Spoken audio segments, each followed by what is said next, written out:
Are you and your partner on the same page with your money? If not, how can you get on the same page? I'm going to touch on 7 matters.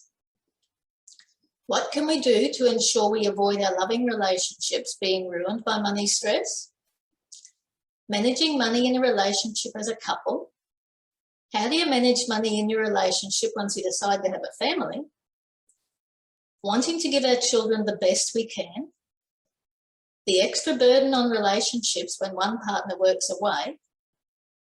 What constitutes a healthy relationship around money? And sometimes it can all become too much. Debt and money stress often get in the way of people having a great relationship with their partner.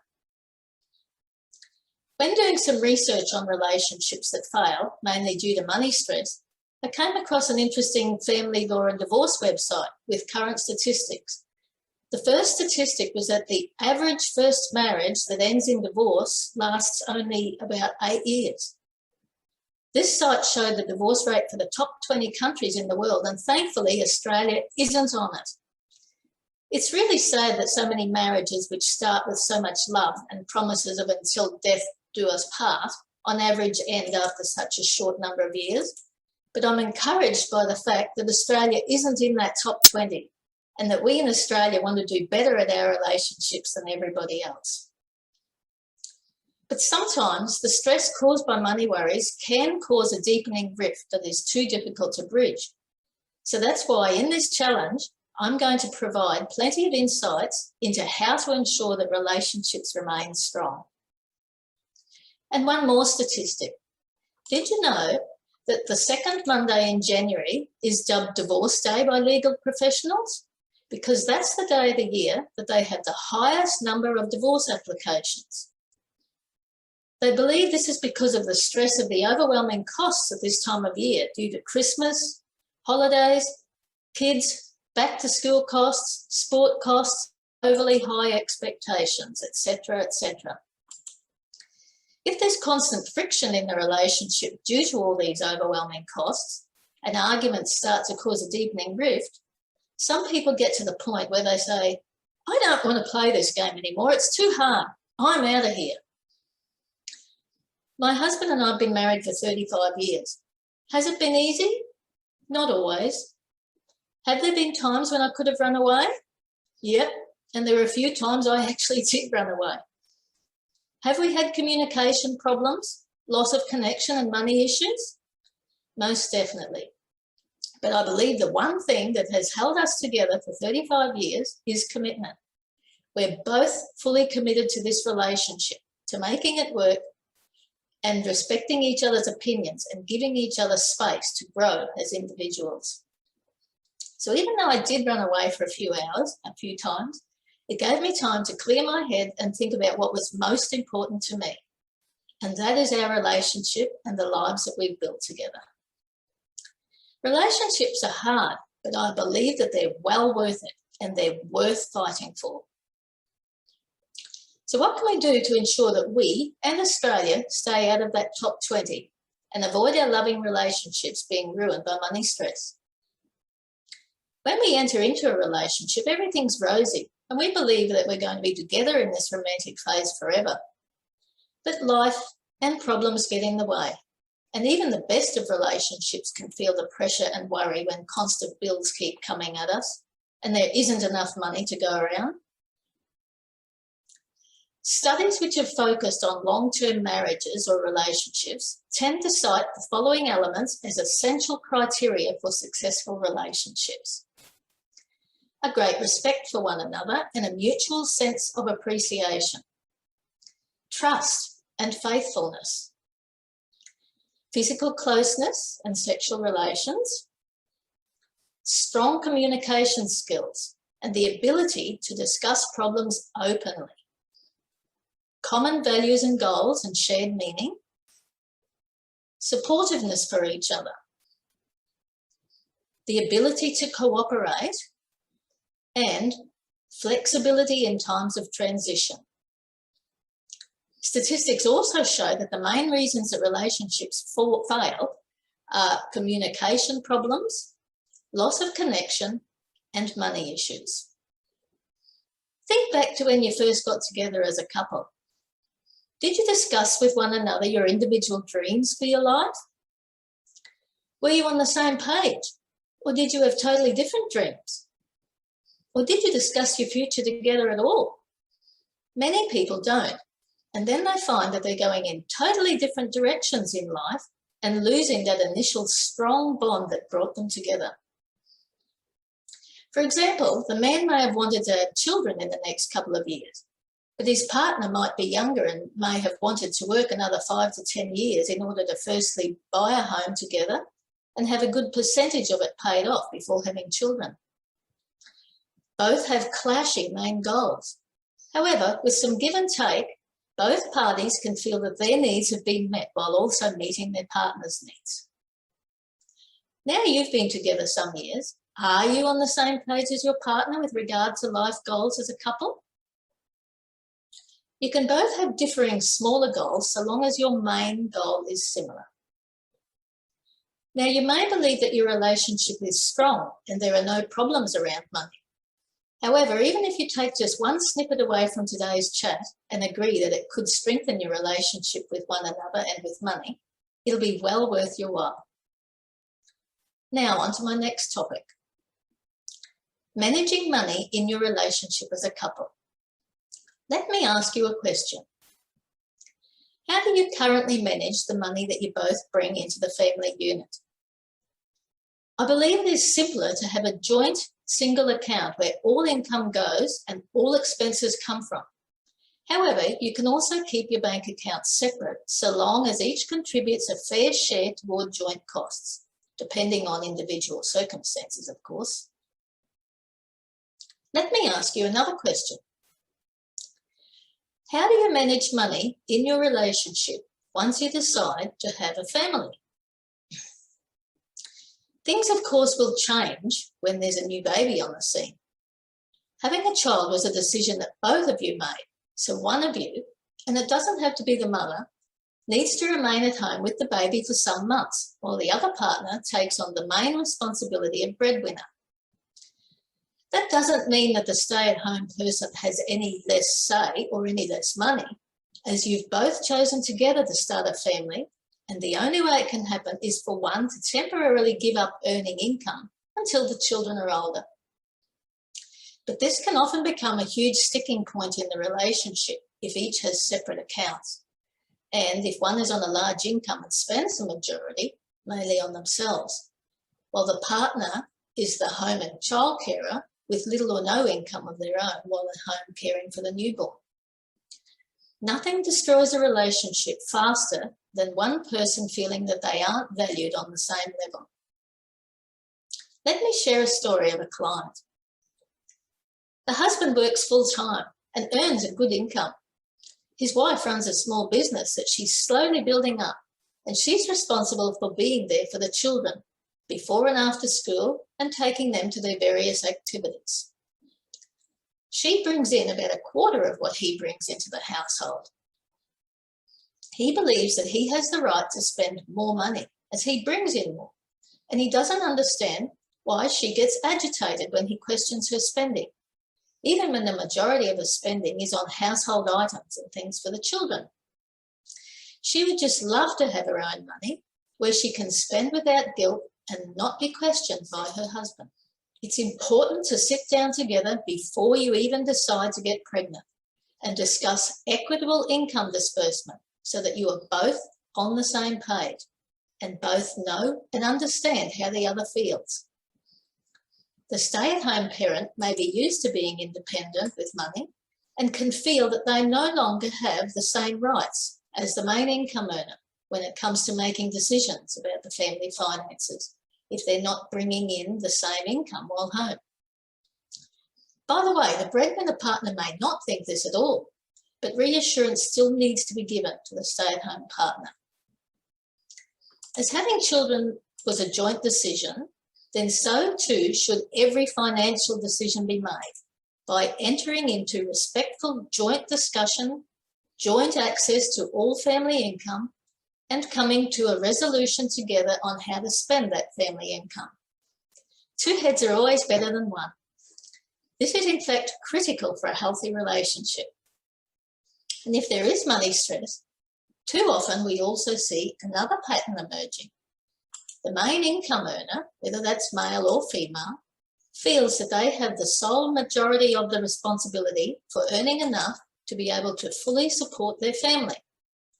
To ask for help when finances are overstretched is something they find difficult to do, and they can't see a solution to getting back on track. This is incorrectly seen by some people as a failure on their part, but it isn't a failure. None of us were taught at school how to be successful at managing our money, and the more debts we have, the more complicated handling our money well becomes. Carolyn's going to be talking about debt in more detail during her session on day 2, and about how debt and money worries can destroy a relationship faster than anything else. Carolyn's got some incredible stories about clients whose relationships were almost on the rocks, but she was able to quickly help them turn their finances around. They've not only rapidly gotten on top of large debts, but they've also achieved their dream goals. It's simply amazing. My next segment is on taking time out. Taking regular time out to discuss financial matters with a promise to respect one another with no raised voices and always give fair consideration to the other's point of view will usually result in a successful way forward. Sometimes that might mean asking a professional for a little help to quickly get on track. Paying someone to help you save money might seem contradictory, but believe me, the rewards are high when people see where they were going wrong and see how to fix their cash flow problems. Nobody wins a gold medal without a coach. If you want to lose weight, you go to Jenny Craig. Any professional athlete who truly wants to win has a sporting coach to point out their bad habits that are hindering their ability to perform at a peak level and to teach correct techniques. Life coaches train people in how to identify and focus primarily on their goals and change their mindset and eliminate habits that are holding them back from getting ahead. As wealth coaches, we utilise a combination of all these coaching methods to quickly get people back on track with their money. So, now let's talk about children and wanting to give our children the best we can. When children get older, we all want to give our children the best that we possibly can in life. This often entails involvement in at least 2 or 3 activities per week per child, and not necessarily the same activities. This can be extremely draining on the family finances, and yet I've also found that very few parents will consider dropping any activities to help make ends meet, even if it means they can't pay the next electricity bill or the next house payment or the school fees. Sometimes this is guilt. Sometimes it's simply not wanting our children to know that we're struggling. Or sometimes it's a subliminal message we are sending ourselves that we perhaps had to do without when we were children, and we will never do this to our own children, no matter what the cost. But if the cost is continual disagreements about how the family's money should be spent, or being so stressed that we can't sleep at night, worried about how to pay for that electricity bill, or the private school fees, or even if there will be enough money to pay for groceries this week, then the cost is too high. Something has to give, and we don't want it to be the relationship. Is it the end of the world if your child misses 1 term of dancing lessons or gymnastics? No. Do they have to go to private school? No, not if it's going to mean that the bank repossesses your new car or even your house. There are many quality public schools that cater for and have exceptional extracurricular activities. And honestly, if your child is intelligent, they'll do just as well at a public school as a private school. If a child is not going to perform well at school, they'll misbehave just as much in a private school as a public one, I can tell you. Children are amazingly resilient, and they're also more intelligent than we often give them credit for. As I said earlier, we all want to give our children the very best that we can, and we want to protect them from all the bad stuff. But sometimes in doing this, we can create a little person with very little understanding of real life and the struggles that we all face. So when they do come across challenges in life over money, they won't have any mechanisms in place to be able to deal with them. On this note, let me share another story with you. These parents have two young boys, aged 10 and 7. When they were born, both parents vowed that they would give them everything they could, every opportunity, and everything that they needed or wanted. The oldest boy, let's call him John, comes to his mum one day and says, "I need a new tyre for my bike." Mum, who's already stressed about money and has just had a heated argument with Dad about how they can't afford to shop for food that week, responds with, "I just bought you a new tyre 2 weeks ago for $50. Why do you need another one?" John replies, "Well, I did a burnout, Mum, and I wrecked it, so I need another one." Dad at this point explodes and he calls his son a selfish brat who's got no idea how hard he works. And money doesn't grow on trees, you know. And how dare he always be asking for something? I'm sure you can imagine how the conversation went. The problem here is that these parents have always provided everything for their children. John's not necessarily selfish. He has a need and he believes that all he has to do is ask and he will receive. He has no idea of the money stress that his parents are under because his parents have never shared this with him. And I understand the reasons why. Because we want to protect our children from all the bad stuff. But at some point, we need to start involving our children in those family conversations. At age 10, John is capable of understanding that sometimes life is tough and sometimes we can't have everything that we want or even need. Debt and money stress often get in the way of people having a great relationship, not only with their spouse and partner, but also with their children. Now I'm going to touch on the extra burden on relationships when one partner works away. It's hard enough to juggle all the day-to-day family expenses when both parents live and work in the same town. But it's even harder when one of the couple works away, such as for FIFO and drive-in, drive-out mining families. The man comes home from each away roster, and before he can even start to think rationally again, he's got to catch up on his sleep, especially if he was working night shift. If the wheels have fallen off while he was away, that problem often just has to wait, because without proper sleep, he's not making sound decisions and he could implement something that could end up biting him on the butt. For example, the washing machine might have flooded the laundry and half the house while he was away. The family need that washing machine operating to keep on top of all the daily washing. But if he tries to fix it straight after returning home when he's exhausted, he might just compound the problem and make it worse.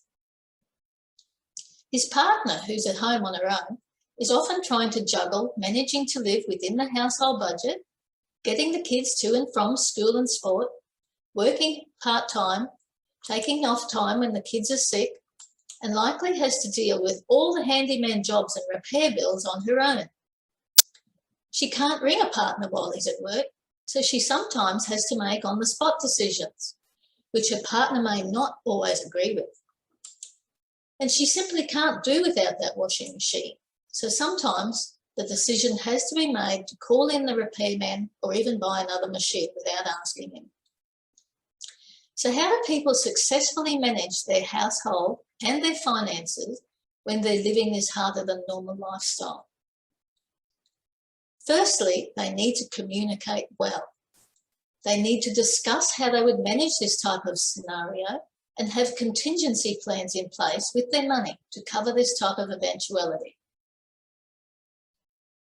My next segment is, what constitutes a healthy relationship with our partner around money? Have open conversations with your partner. Don't shut them out or disregard their opinions because you believe that you're the only one who can make the right decision in the family. A healthy relationship is where decisions are made by both parties, not just by one. I understand that one may feel that they need to be strong for the family, but there's no need to do it alone. That's part of the reason why you initially formed a loving relationship, to support one another in the good times and in the not so good. If a couple are experiencing money worries, but they're communicating healthily and well, I've found that they come to see me as a united couple who've made a joint decision that something needs to change. And they're on the same page about seeking the help that they need to quickly regain control of their finances. The husband will usually say things like, I just want to know what we need to do to get our finances on track, as I want my partner to stop having to stress about the shortage of money all the time so she can be happy again. Or, I want the woman I married back, the bubbly, fun-loving partner who's my soulmate. She's so stressed that it's affecting her health, and I don't want that for her anymore.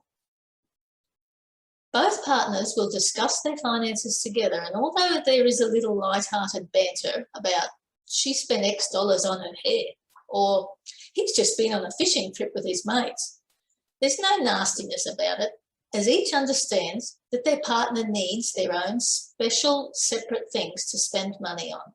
They don't need to cost much. Let me tell you a story. I had a lady come to see me who admitted later that she had hit rock bottom. She was in charge of managing their money. Her husband earned good money working out at the mines. His hobby was building custom cars, so he often had to make some big purchases. He had no idea that she was really struggling with being able to pay all their bills. She felt like a failure at managing their money, so she never told him they were actually heading for dire straits. One day he asked her for a large amount of money for the custom car, and she was too scared to tell him that there was no money available. She was already struggling to pay just their regular bills, and she was often robbing Peter to pay Paul. She didn't know what else to do, so she sold some shares that he held without telling him, so he could continue building his custom car. This was the straw that broke the camel's back. She knew she had done wrong, and that doing so might destroy the trust in their marriage. She knew she had to find a way to fix this, although she had no idea where to start. When a family member told her about how much I had helped them to go from considerable money stress to having everything fully under control in a very short period of time, she came to see me. We created a plan for their spending, which showed her exactly where they were overspending and how to fix this mess that they were in. It meant they would immediately be able to take back control of their finances and get back on track. She drove home so excited, and she did 3 things as soon as she got home.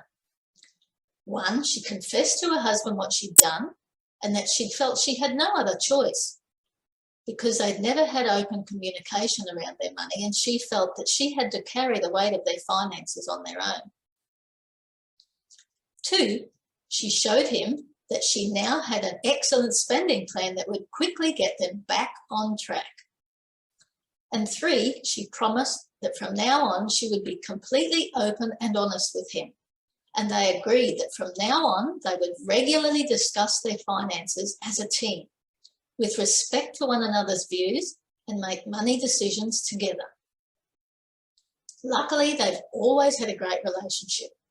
He wasn't happy that she'd sold his shares, but once she explained that she felt she couldn't refuse him the money that he needed for his passion because he worked so hard providing for their family, and explained that she'd felt trapped and didn't know where else to find the money, he understood the fault was not solely on her shoulders. They'd never discussed their finances together. He admitted he hadn't wanted any of that large responsibility of managing all of their commitments, so he was more than happy to leave it solely to her. But this did not constitute a healthy relationship, as the whole burden was on one person only. Both have learned from this experience, and now they discuss their money on a regular basis, and they're on the same page. Sometimes it can all become too much. Debt and money stress often gets in the way of people having a great relationship with their spouse. Despite all the love that there may originally have been between a couple, Sometimes it seems that the easiest thing to do is to give up on a relationship when there are constant arguments about money and there's little or no fun anymore, and people believe there's no way out of their worsening money situation. This can be exacerbated when one partner refuses to discuss the problems in a safe environment and refuses to ask for assistance, believing that the responsibility for the family being able to turn their situation around is all on their shoulders, and all they have to do is spend less. So how do you turn a situation around when it all seems impossible? This isn't as simple as it sounds when you don't know where all the money is going in the first place. No matter how hard they try, every time payday comes around, there's still nothing left. Often not even enough to pay the never-ending bills that arrive in the mail, let alone saving for their goals.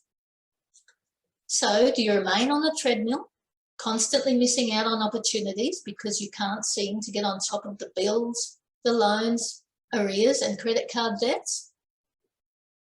Do you wait until you're really in dire straits before reaching out for help?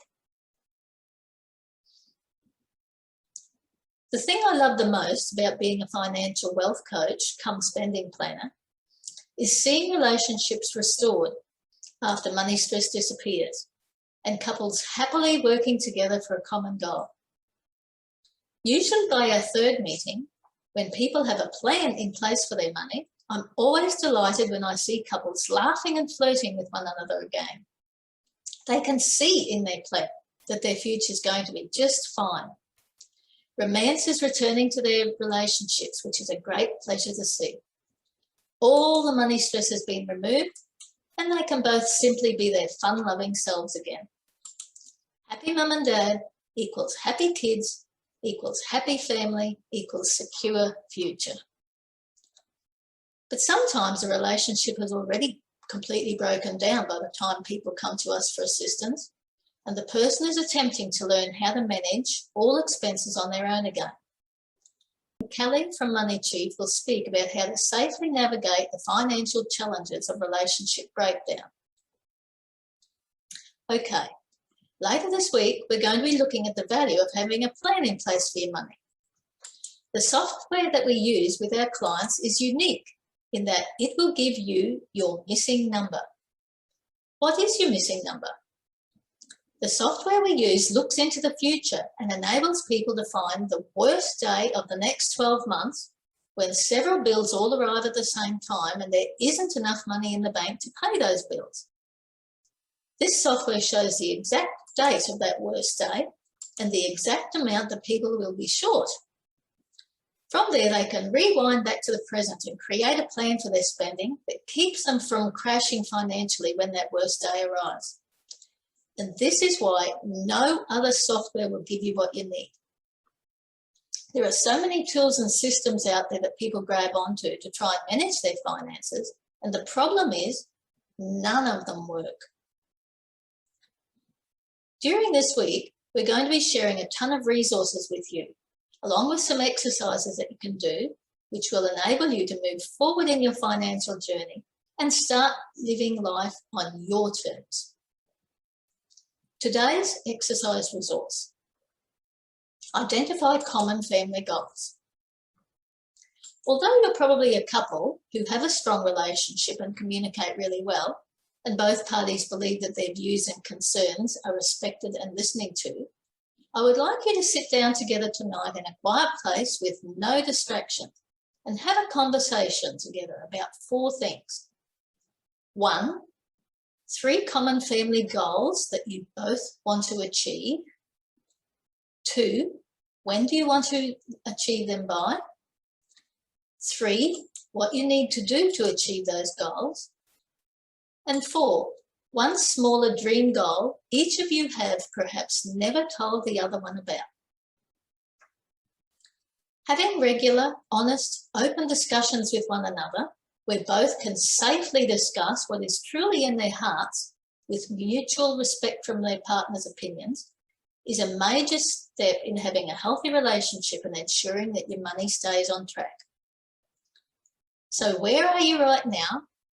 Where do you really want to go? Why do you want it?